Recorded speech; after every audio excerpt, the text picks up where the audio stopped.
ايوا يا سيدي ما تصدموش، هذه غير انا جايبه معايا واحد الحولي وغنوريكم كيفاش تقطعوه غير في الدار. واول حاجه كنبدا بالكتاف، وهذا الكتف هذا ساهل بزاف التقطع، كتبقاو تابعينه بشويه بشويه وكتحيدوا الكتف الاول وكتعاودوا تحيدوا الكتف الثاني، وهادو يصلح تبخروهم وديروا بهم بزاف ديال الحاجات. هنايا غندوزو نقطعوا الفخوضه، والفخوضه غادي تحتاجوا المقده، وهنايا تقدروا ديروا بهم طاجين، ديروا بهم قطيبات، ديروا بهم الكفته، وتا هما الصراحه كيصلحوا في بزاف ديال الحاجات.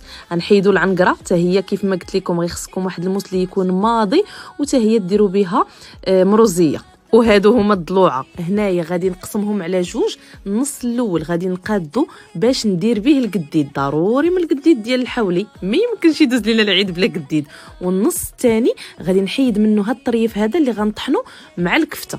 هنايا غادي ندوز نوريكم منين غنديروا الكوتليت، وهذه هي البلاصه اللي غتقطعوا منها الكوتليت، وهذه هي الطريقه اللي غتقطعوا بها الكوتليت. ما تنساوش تقولوا لي كيف جاتكم لا فيديو. وبغيت نقول تحيه كبيره لكاع العيالات اللي كيقطعوا الحولي ديالهم في الديور ديالهم، تبارك الله عليكم.